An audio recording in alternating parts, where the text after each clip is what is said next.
आज का विषय है रासो साहित्य। हम रासो साहित्य के अंतर्गत देखते हैं कि रासो साहित्य क्या है, रासो शब्द की उत्पत्ति कैसे हुई है। रासो साहित्य में आदिकाल के चारण कवियों के द्वारा अपने आश्रयदाता राजाओं की प्रशंसा में जो वीरगाथात्मक साहित्य डिंगल और पिंगल शैलियों में रचा गया है, उसे रासो साहित्य के नाम से जाना जाता है। तो इसमें आप याद रखेंगे कि वीर गाथात्मक रचना इस समय दिखाई देती है, वीर गाथा रचना इसमें दिखाई देती है। और उनके जिन कवियों के द्वारा ये लिखा जाता था उसको चारण कवि कहा जाता था। और इन लोगों ने डिंगल और पिंगल शैलियों में रचना की है।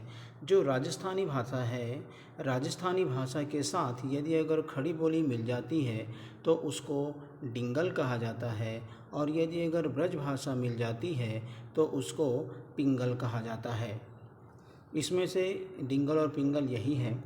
और आगे हैं आदिकाल की विशेषताएं, रासोकाल की उत्पत्ति देखते हैं तो गारसादा तासी ने रासो यज्ञ से रासो शब्द की उत्पत्ति मानी है।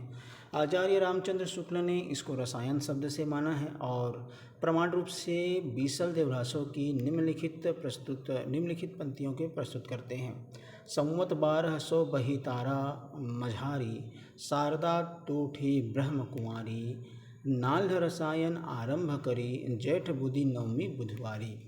आचार्य हजारी प्रसाद द्विवेदी इन्होंने रासो शब्द की उत्पत्ति रासक शब्द से माना है।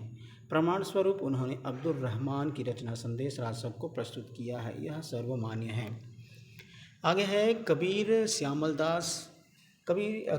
श्यामलदास नागरी प्रचारणी सभा काशी प्रसाद जायसवाल ने रासो शब्द की उत्पत्ति रहस्य से मानी है। मतलब कबीराज श्यामलदास नागरी प्रचारणी सभा काशी और काशी प्रसाद जायसवाल ने रासो शब्द की उत्पत्ति रहस्य से मानी है। विंध्येश्वरी पाठक ने राजयश से इसकी उत्पत्ति मानी है, राजयश से रासो शब्द आया है। रामस्वरूप चतुर्वेदी ने रासो शब्द की उत्पत्ति राउस से मानी है। डॉक्टर मोतीलाल मिनारिया ने रासो शब्द की उत्पत्ति रहस्य से मानी है। श्री नरोत्तम स्वामी ने रासो शब्द की उत्पत्ति रसिक से मानी है। और हम देखते हैं रासो साहित्य की क्या क्या विशेषताएं हैं। तो रासो साहित्य जो है चारण कवियों के द्वारा लिखा गया है और सर्वाधिक ये राजस्थान से प्राप्त हुई है। रासो साहित्य में आश्रयदाताओं की वीरता एवं गुणों की अतिशयोक्तिपूर्ण वर्णन किया गया है। आश्रयदाता मतलब जिन राजाओं के अंडर में कवि रहा करते थे उनके विशेषताओं का चित्रण इसमें है। इन रचनाओं में सामंती जीवन की संपूर्ण झलक दिखाई देती है। राजाओं व रचनाकारों की राष्ट्रीय भावना संकीर्ण है और युद्धों में सजीव चित्रण इसमें दिखाई देता है। अधिकांश रचनाएं विवादास्पद और अर्धप्रमाणिक हैं रासो साहित्य की। इसमें से वीर और श्रृंगार रसों की प्रधानता इसमें दिखाई देती है। इसमें डिंगल और पिंगल शैलियों का प्रयोग हुआ है। इसमें प्रबंधात्मक और मुक्तक दोनों काव्य रूपों का प्रयोग किया गया है। इसमें छंदों की विविधता है। अतिशयोक्ति और अतियोक्ति अलंकारों का प्रचुर मात्रा में प्रयोग है। अत्युक्ति, इसमें लोक जीवन की उपेक्षा की गई है। कल्पना की अधिकता थी, वास्तविकता कम थी। मतलब कल्पना ज़्यादा और वास्तविकता कम थी, इसीलिए इसको अर्धप्रमाणिक माना गया है। प्राकृतिक चित्रण का अभाव इसमें दिखाई देता है।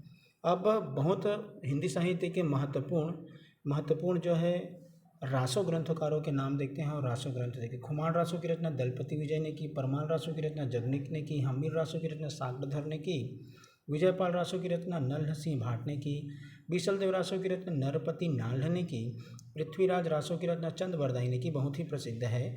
बुद्धि रासो की रचना जल्हड़ ने की, और कलयुग रासो की रचना रसिक गोविंद ने की, कायम खां रासो की रचना नियामत खां जान कवि ने की, राम रासो की रचना समय सुंदर ने की, राणा रासो की रचना दयाल कवि या दयाराम ने की, रतन रासो की रचना कुंभकर्ण ने की, और कुमारपाल रासो की रचना देवप्रभ सूरि ने की।